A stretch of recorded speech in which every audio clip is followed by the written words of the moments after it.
Hello बच्चों, let's read the question and the question says which of the following is not a part of cell nucleus. Option A दिया है chromatin, option B दिया है nucleolus, option C दिया है nucleoplasm and option D दिया है ribosome.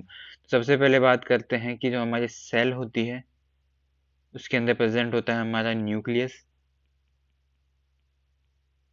उसके अंदर यहाँ पे ये फ्लूइड जो भरा रहता है इसको हम कहते हैं साइटोप्लाज्म।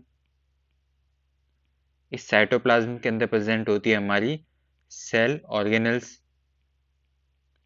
सेल ऑर्गेनल्स के अंदर क्या क्या आते हैं हमारा माइटोकॉन्ड्रिया या फिर राइबोसोम, लाइसोसोम, प्लास्टिड, ये सभी आते हैं हमारी सेल ऑर्गेनल्स। न्यूक्लियस की बात करें तो इसके अंदर यहाँ पे सेम है, साइटोप्लाज्म में एक फ्लूइड प्रेजेंट रहता है, मतलब कॉम्पोजिशन डिफरेंट होता है पर एज ए फ्लूइड प्रेजेंट रहता है, इसको हम कहते हैं न्यूक्लियोप्लाज्म।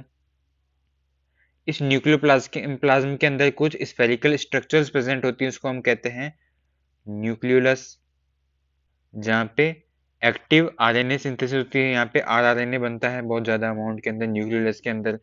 न्यूक्लियोप्लाज्म के अंदर यहाँ पे क्रोमेटिन भी होते हैं। क्रोमेटिन क्रोमेटिन क्या है हमारा डीएनए का थ्रेड है। ये फिर आगे कंडेंस होकर हमारे बनाते हैं क्रोमोसोम्स, कुछ इस प्रकार से। तो क्रोमेटिन हमारा जिसके अंदर जेनेटिक मटेरियल होगा। तो हमारा जो न्यूक्लियस है उसके अंदर न्यूक्लियोप्लाज्म प्रेजेंट है, क्रोमेटिन है और न्यूक्लियोलस है। राइबोसोम जो है वो प्रेजेंट है हमारा साइटोप्लाज्म के अंदर।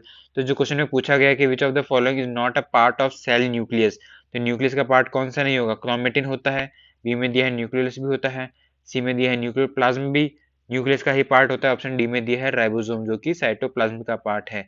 इसलिए हमारा ये हो जाएगा इनकरेक्ट।